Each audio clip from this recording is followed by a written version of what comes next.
शख्स कहता है मेरा बाप बड़ा गुनहगार था, मैंने गुस्ल कफन देके उसे दफन किया, रात को ख्वाब में अपने बाप को देखा, ताज्जुब तब हुआ जब मैंने अपने बाप को जन्नत में देखा।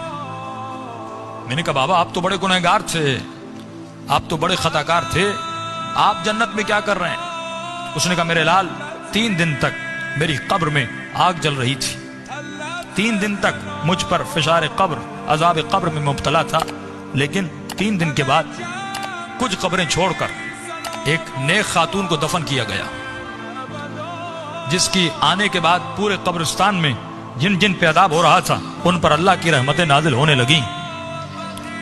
फरमाया नूर बरस रहा था। कहा बाबा ये कैसा नूर था? कहा जैसे उसको दफन किया पहली रात भी, दूसरी रात भी, तीसरी रात भी उसकी कब्र में हुसैन इब्न अली आते थे। फरमाया जब उस खातून ने मेरे अजाब को देखा, फरमाया उसके दिल में रहम पैदा हुआ, और जब इमाम हुसैन उसकी कब्र में आए तो उसने कहा मौला मुझ पर तो रहमतें हैं, लेकिन ये भी आपका चाहने वाला है, इसकी कब्र में अजाब हो रहा है, मैं चाहती हूं मेरी खातिर आप इसकी शफाअत कर दें। का उस वक्त इमाम ने दुआ के लिए हाथों को बुलंद किया, मेरा अजाब खत्म हुआ। का बाबा वो खातून कौन सी थी? का उसका नाम ये था, इसके शौहर का नाम ये है, फला मोहल्ले में रहती थी। ये नींद से उठा, उस मोहल्ले में गया, उस शख्स का नाम पूछा, का फला खातून आपकी ज़ौजा थी? कहा। का उसका कौन सा ऐसा अमल था?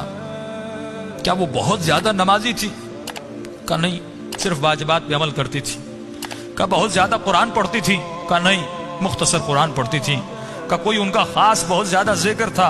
का नहीं, एक आम सी जिंदगी गुजारती थी लेकिन अखलाक की अच्छी थी। उसने कहा इतना पूछ क्यों रहे हो? इसने सारा वाकया बताया कि आपकी ज़ौजा की खातिर मेरे बाप की शफाअत हो गई, कोई तो ऐसा अमल होगा जिसकी वजह से इमाम हुसैन उसकी कब्र में गए। तो फरमाया एक अमल था जो कसरत से किया करती थी। का वो कौन सा अमल था? फरमाया रोजाना ज़ियारत आशूरा पढ़ा करती थी। ये मकाम अज़कुरूनी अज़कुरुम है। कहे हमारे चाहने वालों तुम हमें याद करो, हम तुम्हें याद करेंगे।